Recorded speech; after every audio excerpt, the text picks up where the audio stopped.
प्रश्नकर्ता ने बहुत सुंदर प्रश्न किया। अब मेरे से नहीं होने वाला भजन, बहुत सुंदर सुनना, ये हमारी स्थिति है, हम सबकी स्थिति। मैं भगवान का नाम अब नहीं लूंगा। मेरे अंदर राक्षसी भाव भरा है, जो कहते हो इतने दिन हो गए नाम जप करते, मेरी पशुता नहीं गई, मेरा राक्षसी भाव नहीं गया। कितना नाम लिया, अरे मनुष्यता तो आई नहीं, देवत्व और भगवत भाव तो जाने दो। वैराग्य नहीं आया, भोगों से वैराग्य नहीं हुआ, वही प्रवृत्ति देखो बार बार काम आदि भोगों में जा रही। फिर क्या हुआ नाम लेने से? अरे नाम का फल तो यह था कि मुझे साधु बना देता, मैं जितेंद्रिय होता, मैं महापुरुष बन जाता। न साधु बना, न जितेंद्रिय बना, न महापुरुष बना। नाम जप रहा हूं, वही पशुता, वही राक्षसी भाव, वही भोगों की लालसा। जब मुझ जैसे नीच क्षुद्र पुरुष को भी नाम नहीं सुधार सका तो मैं आपके वचन कैसे मानूं? प्रीतम नाम ले, प्रीतम नाम ले। बहुत सुंदर प्रश्न कर रहे। ये तो मुझे ऐसा लगता है बाबा कि आप खोखले शब्द बोलकर केवल सांत्वना देना चाहते हैं। शायद ये समाज की अंदर की भावना बाबा के सामने व्यक्त कर रहे हैं। नाम लेने से दुख निवारण हो जाएगा, मुझे शांति नहीं मिली, मेरे दुख नहीं गए। आप कहते रहते हो नाम जपो सब हो जाएगा, शांति मिल जाएगी, दुख नष्ट हो जाएगा। कब होगा? दिन पर दिन बीतते जा रहे हैं, रात की रात बीतती जा रही है। आपके भरोसे मैंने नाम शुरू किया लेकिन कुछ लाभ नहीं मिला। ये पतित पावन है, पातकी कितना भी बड़ा हो उसको तार देने वाला है, ये दीन बंधु है, ये सारी उपाधियां आपसे सुनी पर मुझे लगता मिथ्या है। ये नाम भक्तों के लिए कल्पतरु है। कोई भी पापी हो नाम जप करे उसके सारे पाप नष्ट हो जाएंगे। भगवान भक्त वत्सल है, उनसे भी ज्यादा दुलार करने वाला नाम है। लेकिन हम लोग पाषाण हृदय के हैं, ये नाम हमारे हृदय को नहीं पिघला सकता। हम लोग बड़े पापी हैं। किसी पवित्र हृदय की पुकार सुनते होंगे भगवान, हमारे जैसों की पुकार कैसे सुनेंगे? अगर तिल मात्र भी हमारा परिवर्तन हुआ होता तो मैं मान लेता। प्रश्न करता बाबा से कह रहे, पाषाण हृदयों को द्रवित करने की सामर्थ्य नहीं। शायद मैं अभी दया का पात्र नहीं, क्योंकि बहुत कठोर हृदय है। मेरे लिए अब एक ही रास्ता बचा है। अब मैं नाम छोड़ करके गंगा स्नान करना शुरू करता हूं। भक्त ने प्रश्न किया सीताराम दास जी से। अब मैं नाम छोड़कर भागीरथी गंगा की शरण लेता हूं। सुनते हैं वो बहुत पाप नाश करने वाली है, वो हमें नहीं। मैं अभागी हूं, दया करो संत भगवान। मुझे ये समझ में नहीं आया, बहुत दिन हो गए नाम जप करते हुए, मेरी पशुता नहीं गई, मेरा काम शांत नहीं हुआ। मैं बहुत सुंदर प्रश्न किया। हाँ प्रीतम, हाँ यही माया का खेल है। माया सबसे पहले बुद्धि को भ्रष्ट करती है। तेरा विवेक खो गया है, पर पराजित मत हो। अच्छा, तो तुमने कहा गंगा पाप नष्ट करने वाली भागीरथी है, मैं अब गंगा जी की शरण में जाता हूं। तो अरे आता ताई मनोदशा वाले, बाबा ने उत्तर दिया, आता ताई मनोदशा वाले, अपना आपा मत खो। भागीरथी जानते हैं तो कौन है? विष्णुपदी हैं। विष्णुपदी अर्थात भगवान श्री हरि के चरणों की धोवन।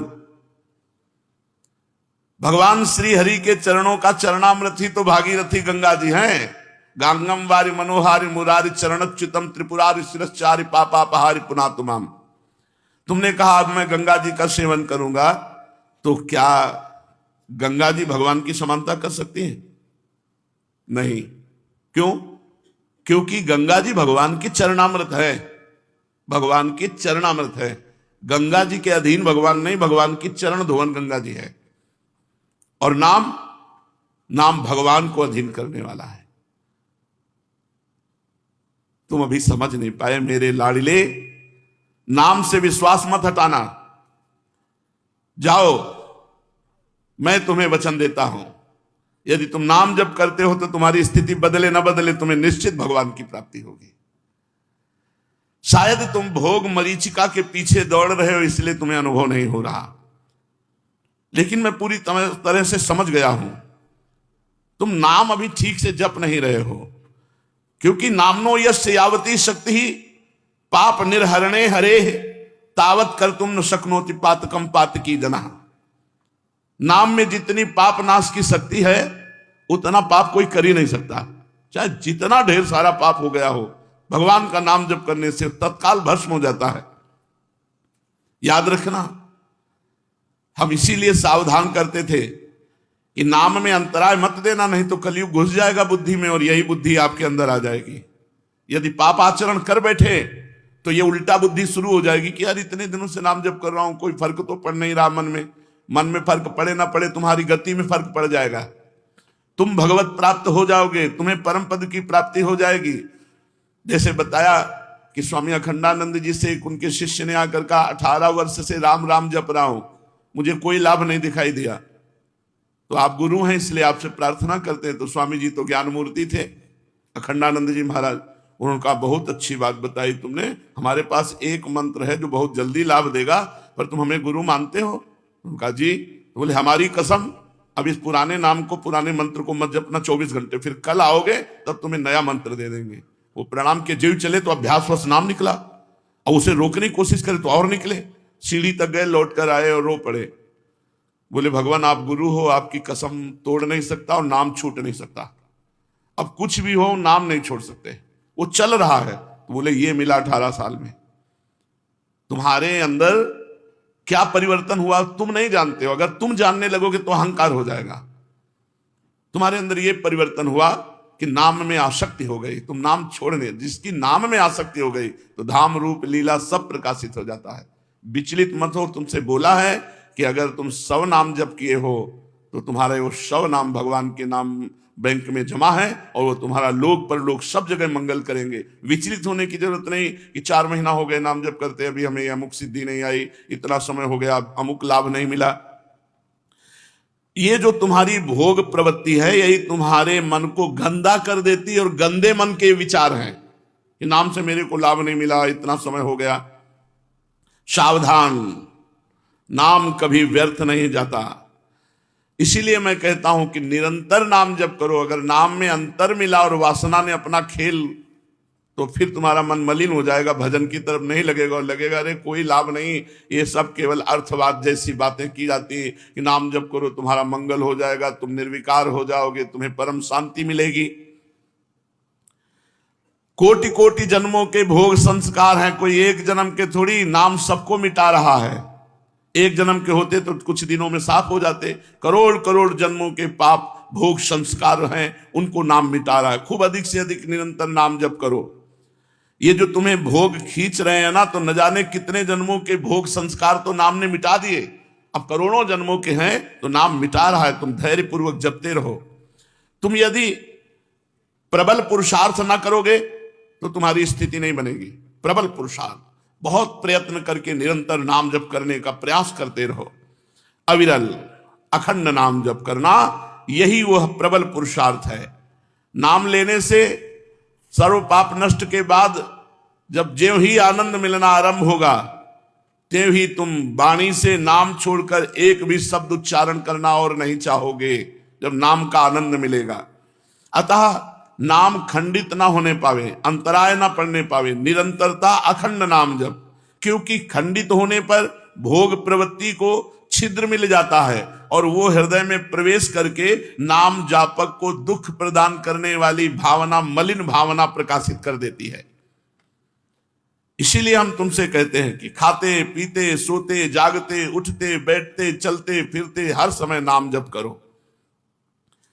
लक्ष्यहीन भटकने से मन विषयों में बंध जाता है, और जब मन विषयों में बंध जाता है तो उसे नाम अच्छा नहीं लगता, कड़ुआ लगता है, फिर गलत अनुभव बुद्धि कराने लगती है।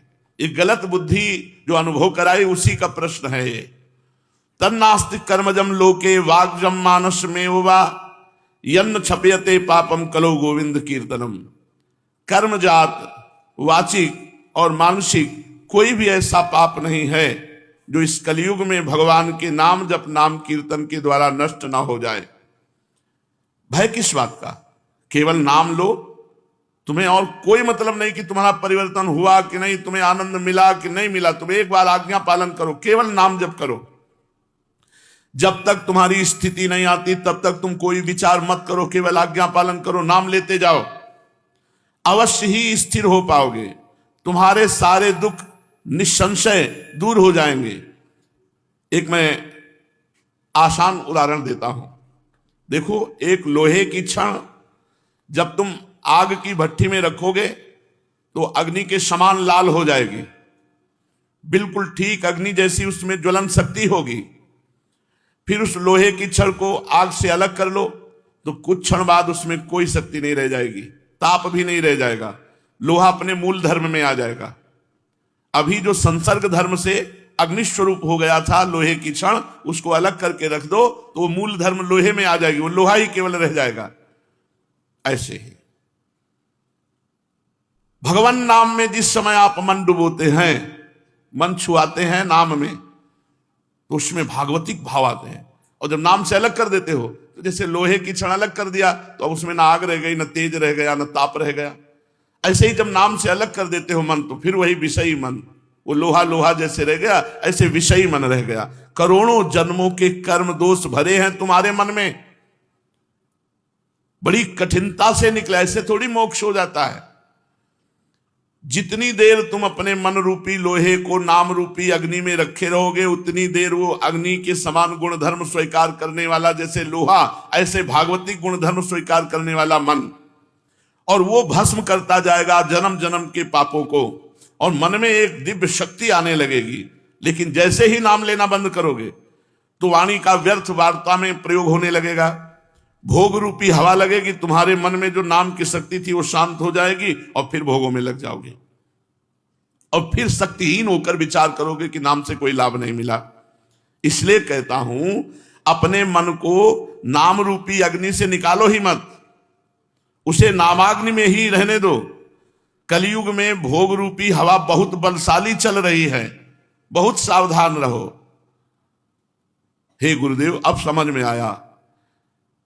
अभी तक अविरल अखंड नाम नहीं लेते थे, तभी हमें भोग प्रवृत्ति का जड़ से उच्चाटन करने का उपाय नहीं मिला, जड़ से उखाड़ फेंकने का उपाय नहीं मिला, तभी हमारे अंदर पशुत्व का विनाश नहीं हुआ, तभी हमारे मन की मलिनता नष्ट नहीं हुई।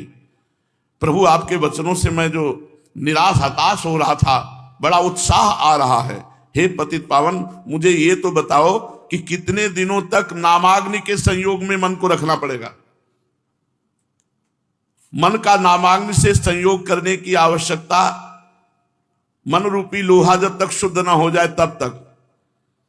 जब स्वाभाविक मन में नाम चलने लगे तो जान लेना कि मन हमारा शुद्ध हो गया। जब आप जप नहीं रहे लेकिन मन जप रहा है, मन का मैलापन, असार अंश, पाप अंश जब दूर हो जाएगा तो मन तलवार की तरह हो जाएगा।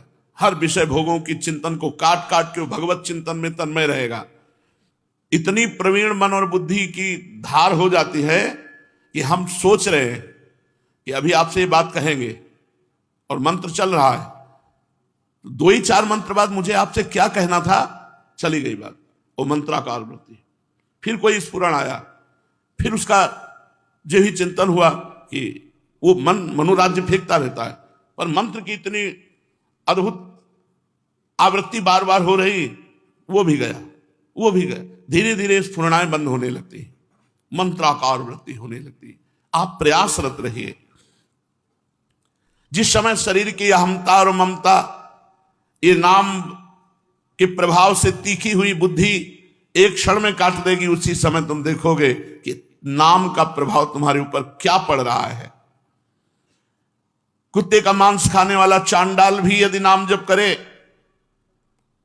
तो नाम उसे परम पवित्र जगत पूज्य बना देगा। ओवत सुपचतो गरियान यज्ञभाग्य वर्तते नाम तुभ्यम। तुम्हें मालूम है नाम की महिमा? न नाम सदृशम ज्ञानम, न नाम सदृशम व्रतम, न नाम सदृशम ध्यानम, न नाम सदृशम फलम, न नाम सदृशस त्यागो, न नाम सदृशः क्षमा, न नाम सदृशम पुण्यम, न नाम सदृशी गति। नाम के सदस्य ज्ञान नहीं है। यदि तुम निरंतर नाम जप कर रहे हो तो जो तुम्हें ज्ञान प्राप्त होगा उसकी समानता कोई पढ़ लिख करके ज्ञान प्राप्त करने वाला नहीं होगा। न नाम सदसम ज्ञानम और न नाम सदसम व्रतम। एक व्रत ले लिया आपने कि आज से मैं अखंड नाम जप करूंगा, इससे बड़ा कोई व्रत नहीं। नाम जपने के संकल्प से बढ़कर कोई संकल्प नहीं, कोई व्रत नहीं। यदि आपने नियम ले लिया कि आज से मैं निरंतर अखंड नाम जप करूंगा, ये बहुत बड़ी बात हो गई, बहुत बड़ा व्रत हो गया। न नाम सदसम ध्यानम, जो नाम का ध्यान करते हैं इससे बड़ा कोई ध्यान नहीं। राधा ध्यान करते हुए जप रहे हो, इससे बड़ा कोई ध्यान नहीं। न नाम सदसम फलम, यदि नाम जप कर रहे हो तो यही सबसे बड़ा साधना का फल मिला कि आपसे नाम जप हो रहा है। श्री हरिवंश नाम नित कहो, नाम प्रभाव नाम फल लहो, नाम हमारी गति सदा। सेवक जी महाराज कह रहे, मैं श्री हरिवंश नाम नित रटता हूं और नाम का फल नाम ही चाहता हूं, नाम ही हमारी गति है, नाम ही सबसे बड़ा फल है। सब पुण्यों का, सब साधनाओं का फल है कि आपकी जिह्वा में निरंतर नाम चल रहा है। न नाम सदसस त्यागो, यदि नाम जप करते हुए आप देखिएगा कि आपको कैसे त्यागी बनाता है नाम। भोगों के बीच में रहते हुए जो जल में कमल का फूल रहे, जैसे जल में ही कमल उत्पन्न होता है लेकिन निरपेक्ष रहता है, उसको जल की अपेक्षा नहीं कि वो जल उसमें स्थित हो जाए एक बूंद भी, वो बिल्कुल निर्विकार जल से अलग रहता है। ऐसे ही निरपेक्ष समाज में रहता हुआ, निर्विकार समाज में रहता हुआ, वो परम त्यागी भोगों के बीच में रहता हुआ भगवान नाम जापक। अगर नाम जप नहीं है तो त्याग बाहरी करने से आंतरिक राग नष्ट नहीं हो जाता, आंतरिक राग नष्ट होता है नाम जप करने से। जब आंतरिक राग नष्ट हो गया तो भोगों के बीच में बैठे हुए भी तुम परम त्यागी हो। इसीलिए न नाम सदसस त्यागो, नाम के बराबर त्याग कोई और है नहीं। न नाम सदसा क्षमा, इंद्रियों पर विजय प्राप्त करना ये नाम के बल से हो जाएगा। खूब नाम जप करो, आपकी इंद्रियां शांत होती चली जाएंगी। न नाम सदसम पुण्यम, नाम के समान कोई पुण्य नहीं है। एक रोज गंगा स्नान करता हो, एक निरंतर नाम जप करता हो, अपने आप निर्णय दिखाई देगा कि थोड़ी देर तो भागवती गंगा जी में स्नान किया, इसके बाद उसका चिंतन क्या चल रहा है। और जो निरंतर नाम जप कर रहा है उसका आंतरिक चिंतन भगवान से जुड़ा हुआ है। इसलिए नाम के सदस्य कोई पुण्य नहीं और न नाम सदसी गति, नाम के बराबर कोई गति नहीं। तो समझे मेरे मनमोहन, मेरी बात समझ। अचानक तेरी बुद्धि ऐसे कैसे बदल गई, तू बहुत दूर पीछे हट गया। अब सुन, अपनी बुद्धि और मन को ठीक कर। मन और बुद्धि में नाम समाये, नाम ये व्यर्थ के विचार नहीं। मैं तुमसे एक दान मांगता हूं, क्या तुम हर समय मुझे दे दो नाम जपने के लिए, कि आज से तुम हर समय नाम जप करोगे। ये डोनेशन है, नहीं तुम मुझे दान। भगवान ने क्या मांगा, भगवान भी कह रहे दान करो, गीता जी में कह रहे दान करो। क्या, मैं ये मन आधत्स्व मैं बुद्धि निवेश है, मेरे में मन लगा दो, मन मना भव, मेरे मन वाले बनो, अपने मन का दान करो। रुपये का दान नहीं, धन का दान नहीं, भोजन का दान नहीं, ये सब साधारण पुण्य है। असाधारण दान करो, क्या मन का दान कर दिया, भगवान की सेवा में तन लगा दिया, भगवान के सुमिरन में मन लगा दिया, सबसे बड़े दानी हो। आज मैं तुमसे मांगता हूं कि तुम मुझे ये दान दो, क्या, कि तुम निरंतर नाम जप करोगे। कितना करुणा है संतों के हृदय में। तुम मुझे वचन दो, तुम मुझे ये दान दो कि तुम निरंतर नाम जप करोगे, अविराम नाम जप करोगे, सदा सर्वदा अखंडित नाम जप करोगे। जो नाम जप करता है वो प्राणों पर विजय प्राप्त कर लेता है। जो नाम जप करता है वो प्रभु की प्राप्ति अवश्य कर लेता है। जो नाम जप करता है समस्त आध्यात्मिक संपत्ति उसमें जागृत हो जाती है। नाम की कृपा से घनघोर कलयुग पर भी विजय प्राप्त की जा सकती है। इसलिए तुम विश्वास करके निरंतर नाम जप करो।